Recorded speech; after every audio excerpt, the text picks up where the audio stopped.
In this video, we will discuss about one of the element of directing, that is communication.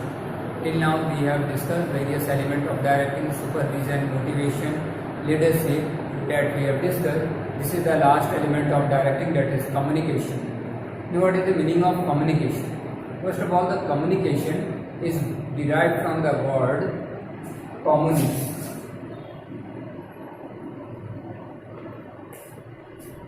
Communication is derived from the word communis, that it is a Latin word. It is derived from the Latin word communis, which means common.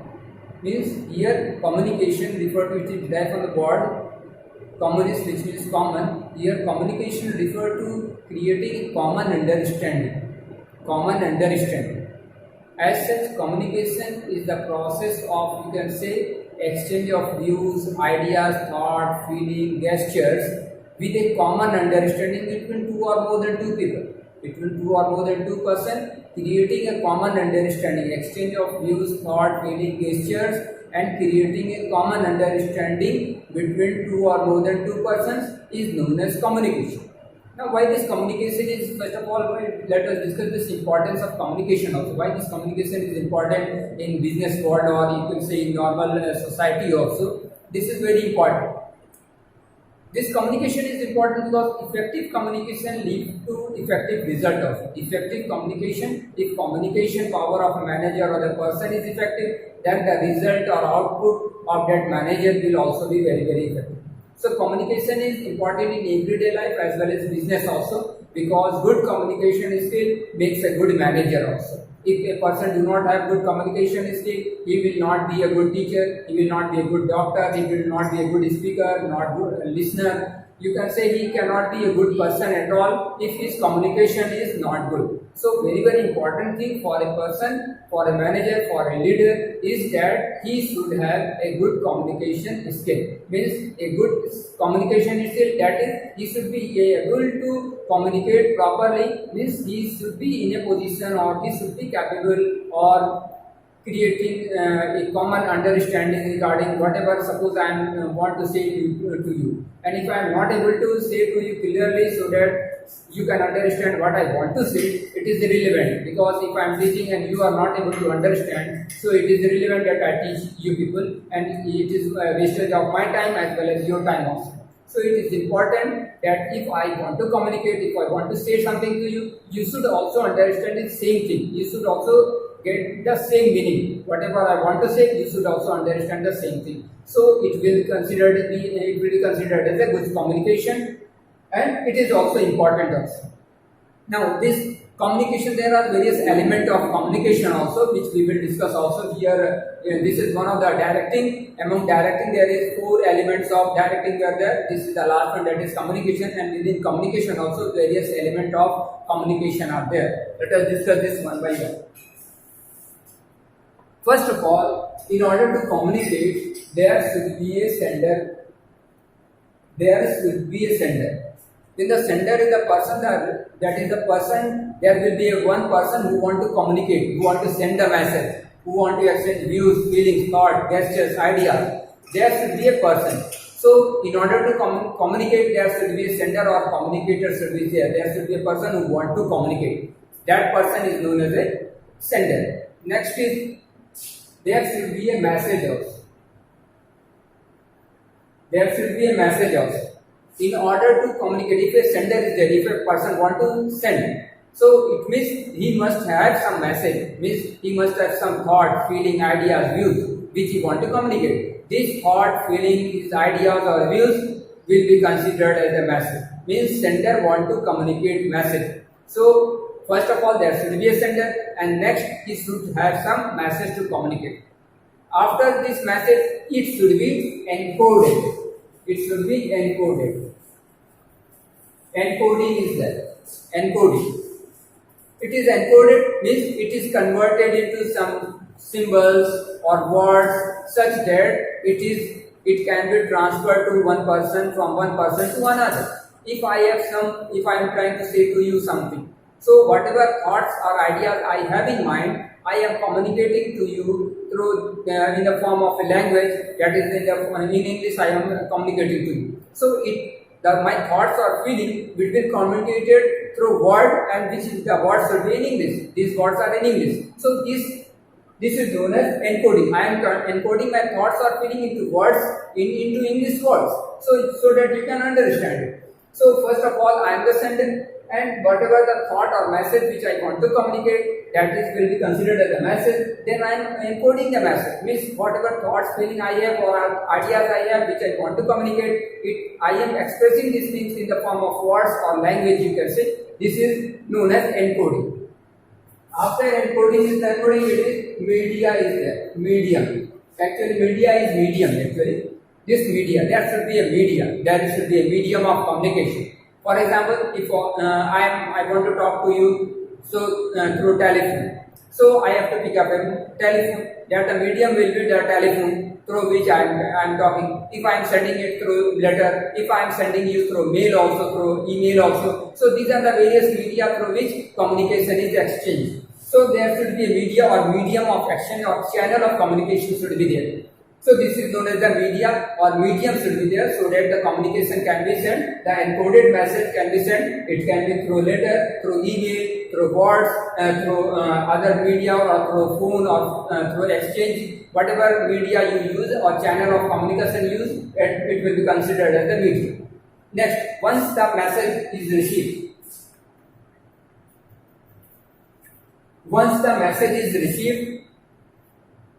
it has to be decoded. The opposite of encoding is decoding. Once the message is received, it is to be decoded. Means when I am converting my message into some code, encoding the message, when you receive the message, you will be decoding it. You will be decoding it so that you can understand the message. Because I have converted the message I have converted the message, I have encoded the message. And now when you receive the message, it will be decoded. Through the media, when you receive the message, you will be decoding in your own word or symbols or language, the language which you can understand. In that language, you will decode the language and decode you can say the message, and you will get you can say the meaning of the message which I want to communicate. Now, after you have decoded, you can say this can be earlier also. You can write together. The receiver will decode the message also. You can write this receiver before the media. First of all, the receiver receives the message, then decoding will be done. So there is a receiver. Whosoever receives the message, the person who receives the message, he will decode the message, and after decoding, he will give a feedback. After decoding, he will give a feedback. Feedback is the response. Means it will be responding whether he have understood the message or not.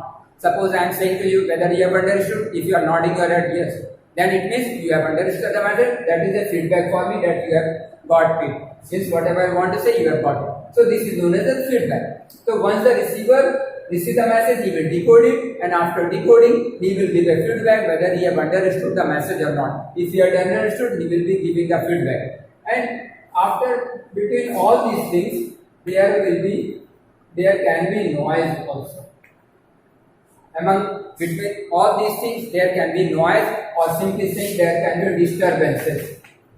Disturbances can be there. Disturbance in the form of, you can say, there can be, you can say signal, sometimes you are talking over the mobile phone, there is weak network also there. So even if you are saying something, the other person is not getting, means properly your voice is not audible, he will be saying that your voice is not audible. Maybe you have sent the letter through post. So it is possible that your writing is not legible also, he cannot understand what you have written also. Maybe some water, few drops of water has fallen on the letter, and the ink, that is the writing is not very clear because water has fallen on the letter. So it is also possible. Maybe there can be some other noise also.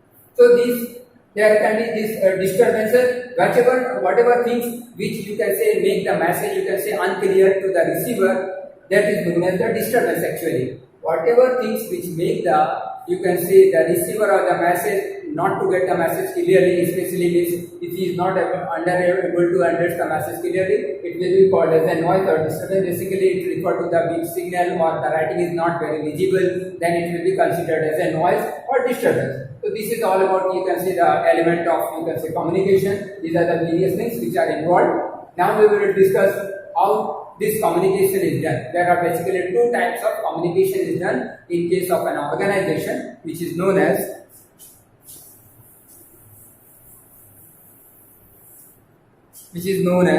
two types of communication is there. That is formal communication and informal communication.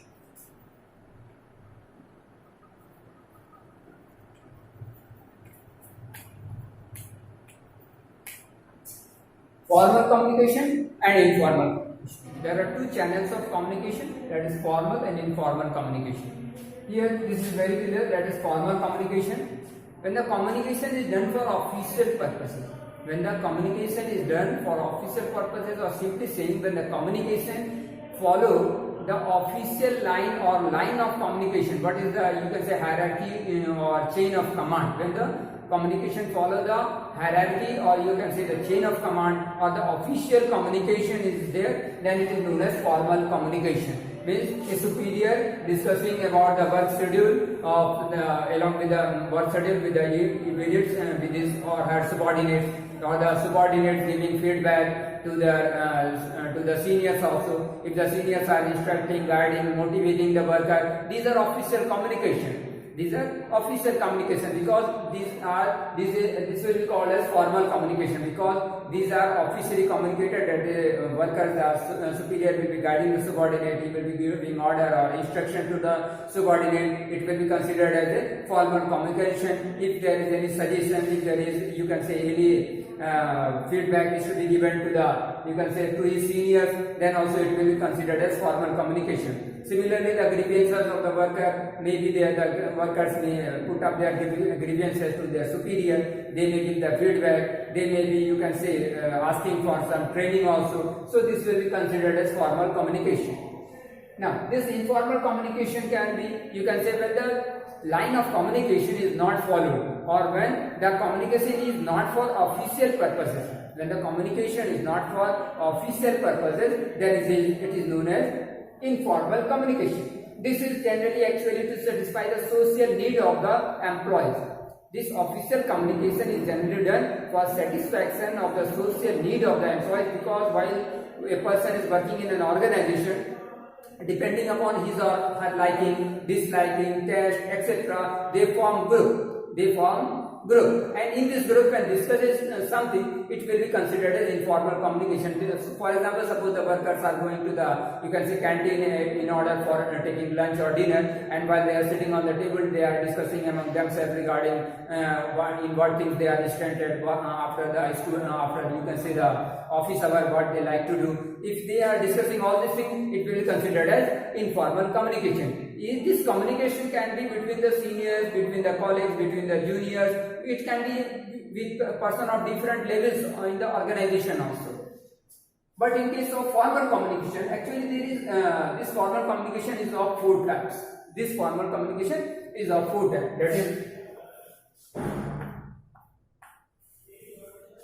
That is, you can say, upward, on the basis of direction. On the basis of direction. Four types on the basis of direction. On which basis? On the basis of direction, four types of communication is there: upward, downward, horizontal, and diagonal.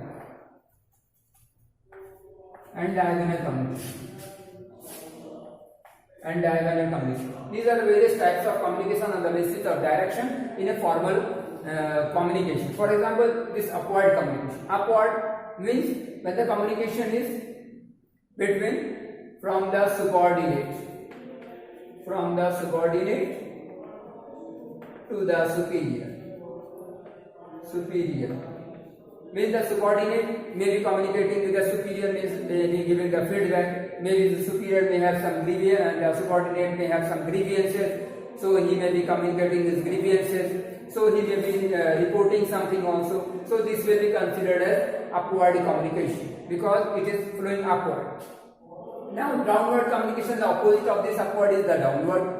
When the communication between the superior and a subordinate, when the superior will be giving some order or instruction or guidance to the subordinate, he will be giving training also, it will be considered as downward communication. Regarding horizontal communication, when person of same level communicate, when a person of same level communicate from maybe within the department or maybe other than the department also, other department, but person should be of the same level. If employees of the same level are communicating within the department or outside the department but in the same level, they will be considered as the horizontal communication. Maybe the employees may be discussing how to of same level, may be discussing regarding as regard production manager and sales manager. Production manager and the marketing manager, they are of the same level. If they discuss regarding the production schedule or the marketing schedule, then it will be considered as the horizontal communication. Diagonal communication is somewhat different, wherein the levels of the employees involved here are different. Maybe you can say the production manager may be discussing something with the you can say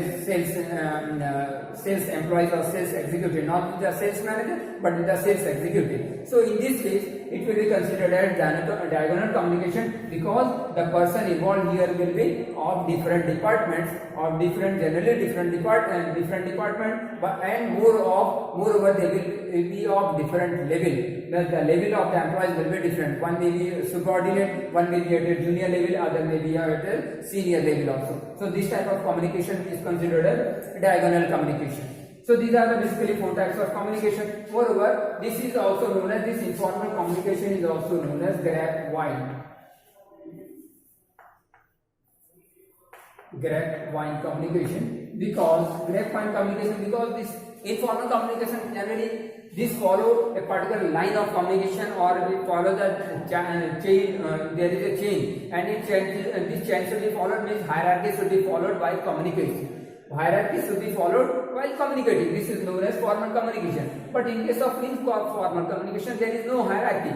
There is no chain of command which is to be followed. So there is, you can say, rapid flow of information. There is no delay in, you can say, speed of the information. The information flows very fast and the origin of the information is very difficult to identify, from where the source of information cannot be identified. That is why it is also known as grapevine communication. That is why, because the source of information is very difficult to define, that is why it is known as informal communication. There are various merits and demerits of this form of communication which we will discuss later also.